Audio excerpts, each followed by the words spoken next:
So they would own Paramount Pictures, obviously, Warner Brothers Pictures, DC Studios, Paramount Plus, and HBO Max, CBS, CNN. Also The Sopranos, Game of Thrones, Harry Potter, Mission Impossible. Colbert just spoke out about being forced to pull an interview with James Tallarico, Democratic Texas Senate candidate. He was advised by CBS lawyers not to run the interview. Guess where they put it? YouTube. And now it has 9 million views in less than 2 weeks. If you are not familiar with Markiplier, he just happens to have 38 million followers on YouTube. He activated his YouTube fan base and completely on his own distribution blew apart theater box office attendance and has racked up $50 million in a month. Welcome to the Actor's Guide to the End of the World podcast, where we talk about acting in Hollywood in a way people understand. I'm Ikan Song, and this is Rían Sheehy Kelly.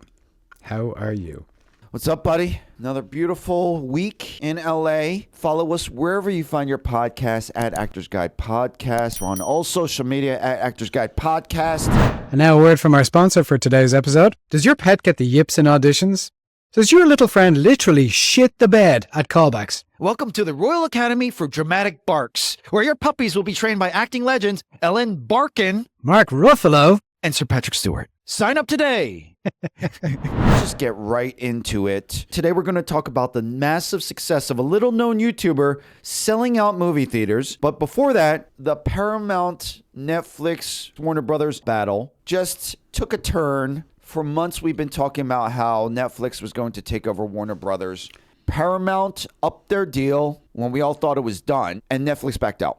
This kind of reminds me of when we were talking about how TikTok was going to disintegrate or be banned. And then the next week we were like, psych. This kind of feels like that. Ironically, they own TikTok now. Larry Ellison. So they actually are the family that saved TikTok in the U.S. because a U.S. company needed to own it. Jesus Christ. I mean, that is a lot for anybody to own. I know. And then David Ellison is the head of Paramount Skydance. They control CBS News, Paramount Pictures, Paramount Plus. So they'd have Paramount Pictures, obviously, Warner Brothers Pictures, New Line Cinema, DC Studios. Then they would also have Paramount Plus as streaming platforms. They would have Paramount Plus and HBO Max. That's right. They would own, as far as television and cable networks, CBS, CNN, HBO, TNT, TBS, Cartoon Network, Adult Swim, HGTV, Food Network, TLC, Discovery, MTV, Nickelodeon, Comedy Central, and VH1. So there's a lot of television networks. They would then own, as far as like IP and franchises, they would own all the DC Universe movies. They'd own Harry Potter, Lord of the Rings, Game of Thrones, Transformers, Star Trek, Mission Impossible, SpongeBob SquarePants, Looney Tunes. They would have sports rights for NFL, the Olympics, NHL, NBA, UFC, PGA Tour, and NCAA. And they would have a ton of real estate in the Los Angeles area. So that's an overview of what they stand to now acquire with this merger. When I say that this is unexpected, this also reminds me of the age-old Hollywood saying, nobody knows anything. David Zaslav gave Ted Sarandos and Netflix a tour of WB. There was a whole to-do. It just so happens that right before this announcement, Ted Sarandos was lobbying in front of Congress saying, hey, this deal isn't a monopoly. We should be cool, right? And just, I think within a day, it might have been within hours, news of Paramount increasing their offer and the fact that Warner Brothers was going to consider it. And, you heard rumblings throughout this that Trump was like, oh, yeah, I'll take a look at the deals. Paramount is very pro-Trump. Well, the Ellisons do, right? The Ellisons are. I mean, yeah, exactly. Specifically the Ellisons. You knew that Trump was going to get involved, but this was really late in the game. Yeah, I think it's just no matter who it is or what the situation is or what the details of it are. I think in general, it's probably bad for the industry at large if there is less and less and less competition and one company has a kind of a complete monopoly on all of these different platforms.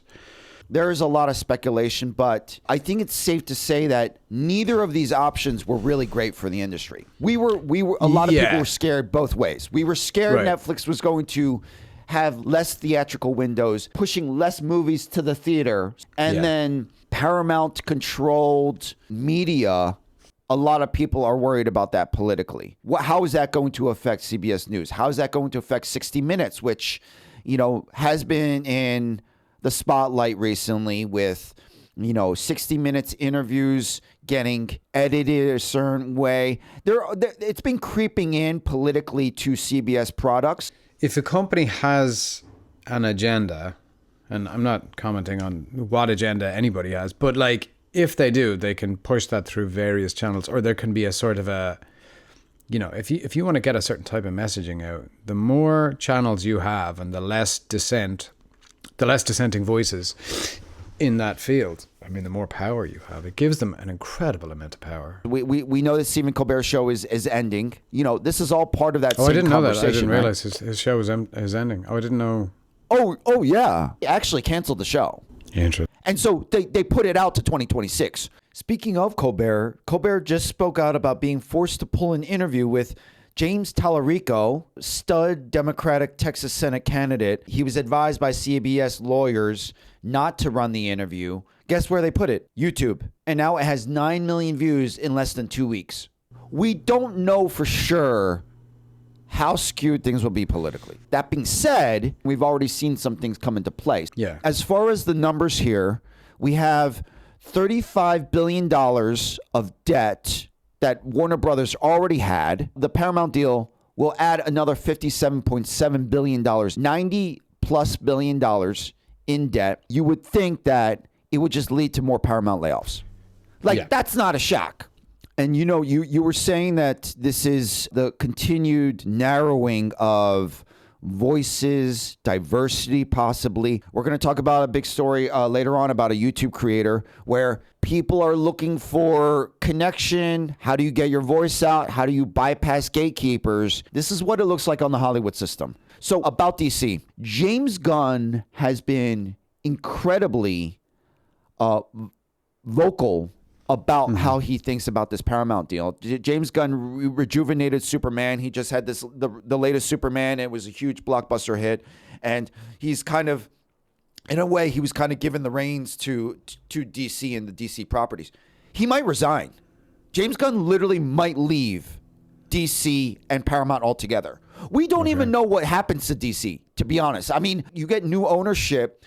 TV shows get canceled. They get shelved for 5 years. They get shelved forever. So that's a big deal.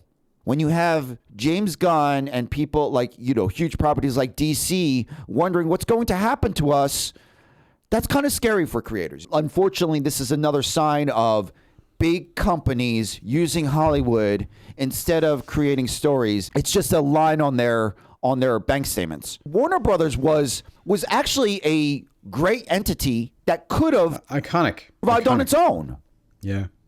But I think it affects everybody. Anytime there's a merger, because I know, a friend of mine had a movie that was ready to go, and with the Paramount Skydance merger, that just got put on hold, sort of indefinitely.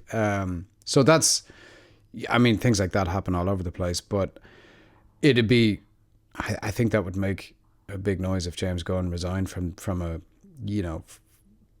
that position that's he has been very successful at. If you take on a load of debt, well then, they have to service that debt. And in order to do that, they cut costs, and they cut costs in creative fields, in creative areas. That has tended to be the first place to go. When I hear that jobs are going to be cut, I'm assuming those jobs are going to be in the offices. Because the actors are already not working anyway. But the last thing I will say about this back and forth, it made me think of Succession yet again.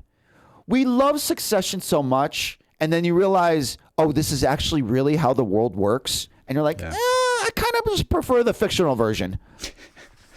James Cameron was campaigning for the Paramount to take over. James Cameron's quote, "I'm but a humble movie farmer, and I see my future creativity and productivity directly threatened by this proposed sale." That's fair. James Cameron is a humble movie farmer. I sort of got lost in that metaphor, and I was imagining tending to the exactly. rushes. And then Mark Ruffalo, who's obviously very political. Are you also against the monopolization that a Paramount acquisition would create, or is it just that of Netflix? Is there a world in which this benefits the industry? Well, I would offer it might. I mean, Paramount is a legacy studio, and it might lean towards classic, traditional movies in theaters. I mean, that is a bright side for a lot of the industry. Closing this whole thing, because this is a good segue for our next story. Walt Disney, we don't make movies to make money. We make money to make more movies. And I think that's it's getting more and more lost. Sure. We could easily say I work acting jobs to work more acting jobs. That's a very interesting point you made about acting, because a lot of time and effort and money goes into sustaining a career for a lot of actors. There's so much sweat, I think, goes into sustaining a career. You know, filmmakers do everything they can to get films made on an indie level or a low budget level. I think optimistically that will continue to be the case. Not that people will sweat, but that because we have the power to make our own stuff now in a way that we didn't always have, I'm still optimistic that those stories will sort of persist and those kinds of movies will survive. I went to see Scream 7 this week because that was the only movie that look at suited. you getting into horror, huh? Well, it's not really a horror, to be honest. It's the gentlest horror. I didn't love it, to be honest. It traded a lot on nostalgia, but people in the theater loved it. It just felt to me like that thing of like trading on nostalgia and not. But I still think, not to fucking bang on about it, but movies like Hamnet, the fact that they're still getting made is really encouraging. Well, here's the thing. What I heard about it is the reason why it was so bad. That they reshifted their film. They fired a star for talking about pro-Palestine stuff, right? Who? Melissa Barrera. This happened so long ago in the development of the movie. Yeah. Their young star, it was supposed to be her and Rachel Zegler. She made a comment supporting Palestine. This young actor was fired. They completely re-scrapped the film and then revamped it towards this nostalgia push. Interesting. Because Neve Campbell is back in it, and exactly.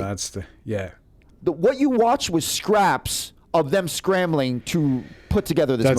That's interesting. So that's what we're talking about here. One of the major drawbacks of monopoly is that, like, there you go. If a company has an agenda, they can do that. So, people, it's much harder to be outspoken about things because you then run the risk of alienating the only employer in town. That's the real danger. We're not going to deep dive into this, but that's a great point, because when it comes down to it, and I was talking about it with friends, we've gotten into a world where politics is wrapped up in so many of other industries. Maybe it's a good thing, maybe it's not. We're just in a different world than it was before.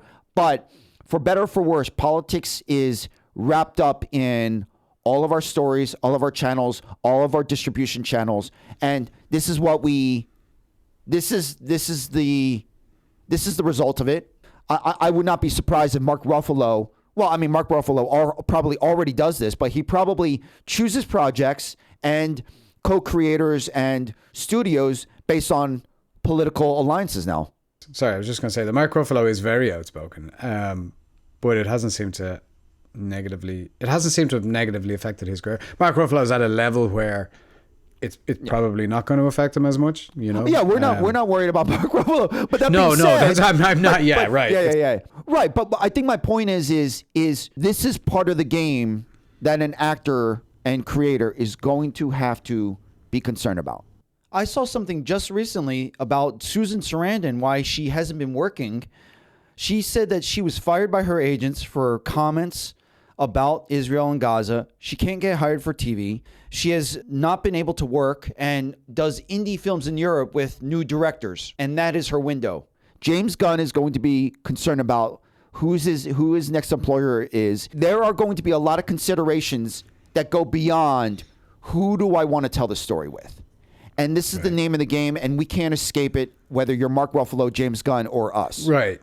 Unless you want to go on YouTube, which is a perfect segue. Because right now, Markiplier is a huge YouTube creator. Do not worry if you are not familiar with Markiplier. There are many people who are not. He just happens to have 38 million followers on YouTube. And they're rabid. And he was working on a feature film for 3 years.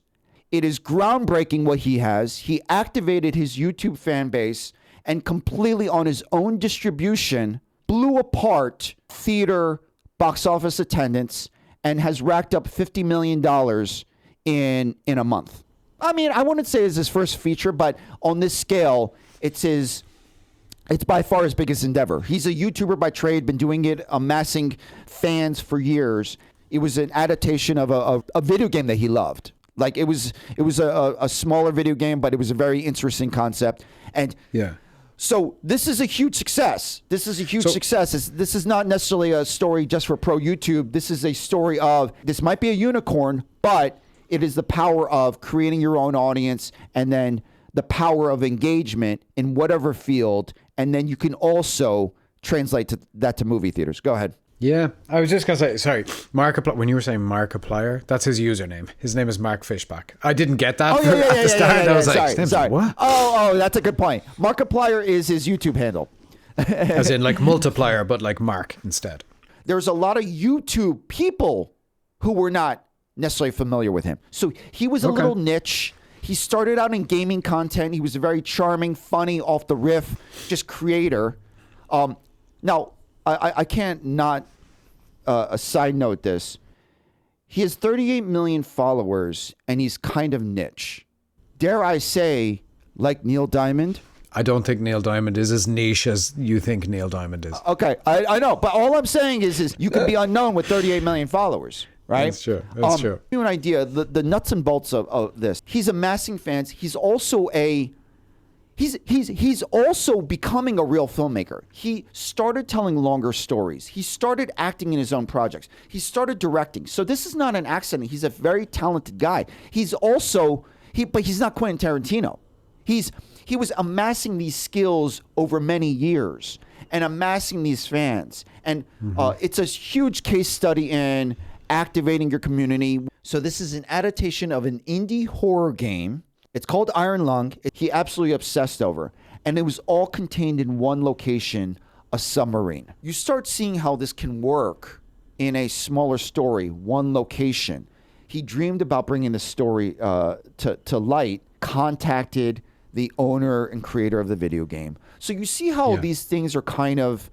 He was in perfect position, and it was a perfect storm of all these things to come to fruition. He already had performances in movie theaters. He knew that his audience would come out because no distributor was going to touch this, right? He wasn't getting any good offers. His manager reached out to Centurion Theaters, okay? They were like, let's just start with 3. Let's start with 3 theaters, go from there. He goes, I'm so sorry. I have millions of followers. And this is not ego. 3 theaters is disrespectful. It's not to me, but it's disrespectful to them. Hell of a way to put it. You need to, like, I don't know this, and I actually think he's half Asian, so I like him even more. This dude is just a creator by trade. He's not like, he's just a perfect YouTuber who amassed these skills and was able to turn into a great filmmaker. He's also actually a pretty good actor. So it's easy to pigeonhole all these people, YouTube one way, Hollywood another way. But I don't want this point to be lost of this guy was just amassing skills, and with enough work and patience, you can actually do some amazing things like selling out theaters. Anyway, they had to negotiate. Markiplier actually put out just FYI to his fans. He goes, hey, just so you know, you can actually, there's a form you can request for a film to be in your theater. I think it was specifically for Centurion, maybe, but it started out small. All of his fans demanding. Soon you see from 3 theaters to 30 to 1,500 theaters. Okay, after a month. Did he sorry to interrupt. Did he create the form? Was he like, here's this form? No. This is that's a real thing. That's a real thing. They have a system. They have a system that it's probably like a 16-year-old movie theater attendant taking calls. We're like, oh, we just got a request for iron lung. They were getting flooded with calls. They got so many calls they thought it was spam. They didn't think it was real. Right now, it's in all major movie theater chains. It's in 2,500 theaters. Markiplier got on and did a vlog 2 months, I believe 2 weeks ago, crying. He was like, I never dreamed of this. I just wanted to make things. I spent 3 years. I haven't been able to make as many YouTube videos. I love YouTube, but this was 3 years of my life when YouTube is so much quicker. So $50 million, to give you an idea. And it's... How much did it cost to make? So a budget of approximately $3 million to $4 million. So you have to look at this guy. This guy obviously had a lot of, 38 million followers on YouTube. So this guy had some money. He doesn't need to work anymore. You know what I mean? He has enough money. He put $3 to $4 million in this passion project and dreamed about being in theaters. It was not about return. It was not about success. It was just about like he devoted this to his fans and he wanted to do it for himself. And he still has imposter syndrome. Can you really do something out in the real world? And massive success, made $50 million. To put that in perspective, his first weekend was competitive with Sam Raimi's Send Help. His film, compared to all the horror films of the last year, he was only in theaters for a month. He would have placed 8th compared to all the horror films of last year. This really is a unicorn, but it's a perfect lesson of the power of engagement, the power of bypassing gatekeepers, the power of in-person. This is also a nod for in-person experiences. This is a nod to, hey, everyone's going to the theaters and we all want to experience Markiplier, who apparently has 38 million. I know, exactly. I'm not used to saying his name, I laugh. Yeah. Guys, it's Markiplier. Guys, Markiplier. So he's in theaters. There's a theater in Guam playing his film. At this point, what's the difference between him and, say, the Duplass brothers? Mark Duplass famously said, the cavalry's not coming. Make it yourself. It's so easy because Hollywood traditionally has always put people in boxes. You say Jim Carrey can't do drama. You say Will Ferrell can't do drama. You say Adam Sandler can't do drama. You say great dramatic actors can't do comedy. We try to put people in boxes. We put YouTubers in boxes, and we're like, well, they're not a real filmmaker. Can you get someone's audience to translate to real box office dollars? Can you get so-and-so with a huge fan base to translate to real money? Well, it's not always going to happen, but this time it did. And here's the thing. There was something special about his YouTube fan base that most YouTubers did not have. He was not getting a bunch of views and clicks. He was actively really working with his fan base, telling longer stories. They loved what he was putting out, and he was really in touch with what his fans wanted. He was doing, and this is the other thing, he was already doing longer films. He was actually doing choose your own adventure films. He was actually doing one section of a feature, and at the end, you would choose between two directions for the next film. That's an interesting concept, because remember, I know, because I remember we talked about this, right? We talked about this, yeah. Like I don't think people want to do the work, but maybe I think YouTube audiences are probably slightly different to the people that go to, that don't delve into YouTube at all and just watch regular shows and movies and stuff. Because I think, even as a kid, I remember those choose your own adventure books. I used to hate them because I couldn't handle the fact that I didn't know what the other choice led to. So I would just read them all the way through and not make a choice and follow it. I would always want to know what the other would have. It was too much. You read both ways, though. I did. I read both ways, but I just read them through, and it wasn't very satisfying. I used to really kind of. Oh, you still didn't like it. In theory, I thought it was cool, but I hated them. But that's the funny thing is, because what he did is, if you get them hooked, you actually have 3 movies in one because you get them to watch it all the way through to the other side too. Oh yeah, that's true. But they got you in a way, but it created anxiety for you, which is every cliffhanger. Life is full of choices every day. I don't want my entertainment to be that, because I want to be able to watch it and enjoy it or judge it or whatever the fuck based on what it is, and not go, oh, I chose this way, what if I chosen that way? Yeah, and I think that's fair. We're also a different generation, because going back to the YouTube thing, and hey, we get some of these comments on our videos, and you know, there's a voice for everyone, and YouTube is primarily for people as an alternative to Hollywood. And we know that there's more and more people watching it. There's more people spending time on YouTube. A lot of people who are not happy with what Hollywood's putting out, they go to YouTube. And a lot of people are commenting on YouTube saying, hey, guys, you know, the Hollywood studio system, maybe you guys should start making what people actually want to watch. Yeah. And so if we're in the world of, you know, the best story wins and, you know, something more of a meritocracy, YouTube might be providing that platform where these are people that want a voice. And Markiplier is going to listen to those voices. Of course he is. It's Markiplier. You know what I mean? You know, you've talked about it quite a bit. I still don't really understand the power of YouTube, but I think it is possibly some part of that is closer to the future of how people will consume entertainment. I think that's where that idea is probably closer to the future than I think, because I'm still sort of stuck in the mindset of sort of traditional shows and TV. And I just want to mention this guy because we talked about Weapons back in the day. Do you know where the director of Weapons came from? His name is Zach Kreger. No. This TV show comedy sketch group, The Whitest Kids You Know. Oh, I remember that. Was he one of them? Yeah, exactly. He's one of them.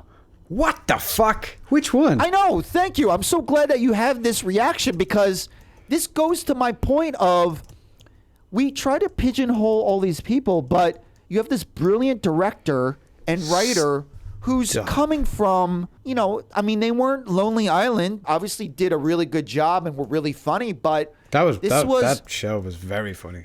This guy was pushing, writing his films, wanting to direct, and then there you go. There are many ways around traditional gatekeepers, and it's our choice if we want to make stuff and bypass them. I think that's right. We have some uplifting stories here. Wide as the internet and the YouTube sphere can be, there is a power of quote-unquote mainstream, and there's a power of being in person, in theaters. It's another reminder that your audience, on the other side of your audience, including this podcast, are real people. Absolutely. When you're talking over family dinner and you're talking about what's in the news, or what you're talking about what you saw on TV, and you're talking about I just saw a movie theater. I just saw a movie last week.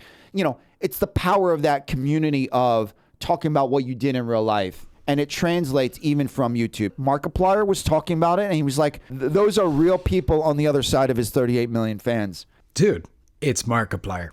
Okay, cool. Let's do hidden gems. I have got a whopper hidden gem this week. Okay, I gotta go first because you got this whopper. I want to build you up. I want to give a little love to Train Dreams. Train Dreams very well could be the hidden gem. It was a Netflix film, Joel Edgerton. I finally saw it. I also a little love to the filmmakers of Train Dreams, because we talked about them before. They were the guys behind Sing Sing. Clint Bentley, I believe his partner is Greg Quadar, and they did the very interesting financial scheme behind Sing Sing, where everyone got paid scale. And they did, everyone got part ownership of the success of the film. So they didn't do that financial model for this film, but it was a smaller film. It was beautifully shot. Joel Edgerton, William H. Macy is also in the film. They did a photo exhibit in person. I believe you could still get tickets, but if it's still running, I'll put the link in. But you can get. There's a photo exhibit. It's small, but I want to check it out. The cinematography is so beautiful. And the aspect ratio that they chose to do, or the cinematographer, was reminiscent of an old school camera. So it was kind of like almost like a vertical-ish frame of a old school camera. Anyway, like a 4:3. Check out, or even what's up? I think it was like a 4:3. 3:2. It was like, I think it was 3:2. Anyway, beautifully shot. I was watching this film and I was like, wow, this is kind of slow, but it's really quaint. It's a guy who's out in the wild and the railroad era. But by the end of it, I think it kind of has a power to the film. So I got into it by the end. Yeah, I'm looking forward to seeing it because I've even watched. So the way they lit it was really fascinating to me. They didn't use any lights, so they used candles. Natural light. They used natural light, daylight when they're in the woods, and then indoors, they used candles. And like when they were shooting a scene around the table, they would light it with candles, and they built this thing where they had a sort of a reflective panel behind the candles. They built like the grips, built this rig. Where you've a load of candles and then sort of a reflective thing behind them to reflect the light, to boost the sort of light. And then to avoid the harsh shadows that sometimes come, they put a diffuser in front of it. And then when they moved to close-ups, they would just move the candles off the table and bring that and put that rig that they built on the table that was just all candles, which is so cool. I mean, just to even... Yeah. That's awesome. I'm amazed that you even knew that. You're completely right. Yeah. So they used all natural light, and then they were, I forget where they shot, but you can imagine the weather was crazy. It was like whether it's downpouring rain or whether it's really brutal. They used whatever weather that they got and just worked with the situation. So it was all very... See, this lends weight to the theory that like we're going to be fine. These things are still getting made. I agree, because I was cynical going in, where I was like, I'm looking at this movie. I was like, is that Bill H. Macy? Oh my God. How'd they get him? And so I'm looking at this smaller film and I'm like, I mean, Joel Edgerton's not a small actor either. Right, true. But I'm looking at this film and I was like, this was made now? And imagine how much money they saved on lighting. Like imagine how cheap that is to not have lights. Exactly. You know what I mean? Exactly. I know they have to That's do other things and find a way around it, but like you're saving a lot of money there. That's a good point. Anyway, so that's my hidden gem, everyone. Train great dreams. hidden gem. Very good hidden gem. Mine this week will give you enough time to get involved. But if you're in Los Angeles on the 20th, 21st, or 22nd of March, or all 3 days, the Siècle Irish Film Festival, the Los Angeles Irish Film Festival, is on at the Lamellet in Santa Monica. I think it's entering its, fourth or fifth year. Yeah, Siècle is the Contemporary Irish Arts Centre, Los Angeles, and they are a non-profit that was set up a few years ago. They're a fantastic organisation. They have a lot of cultural events which sort of unite the Irish community and the Irish American community. They have a film festival every year. That's at the Lamellet Cinema in Santa Monica, where they showcase tons of different types of films, shorts, Irish films with a connection to Ireland, documentaries. I've seen some wonderful films there, but it's on for 3 days. Tickets are available now. You can get a 3-day pass for all 3 days for $150, or you can buy individual tickets for different screenings. There's panels and there's normally, there's sometimes people I've seen in the past, people show up who have strong connections to the community. John C. Reilly would be one of them. John C. Reilly was there last year or the year before. He pops in and out. So it's a really great atmosphere. There's some events on afterwards. It's a great place to meet filmmakers and meet, a lot of people come over from Ireland for it. It's a fantastic event. It's very accessible, and come along. We'll put a link to tickets in the episode description. Whether you're Irish or care about Ireland or not, it's a great place to meet, filmmakers and actors and people involved in the industry and just have a good time. So, and it's full of Irish people, so that's like, what could be bad? I know, exactly. It's going to be a party, dude. I'm going to join you over there. It is a party. I'm honorary Irish at this point. I will be there. Glad you brought that up. That's a great hidden gem. That's our show, everyone. Hope you enjoyed it. Stay safe. See you next week. See you next week, guys. And remember, it's Markiplier. Good night.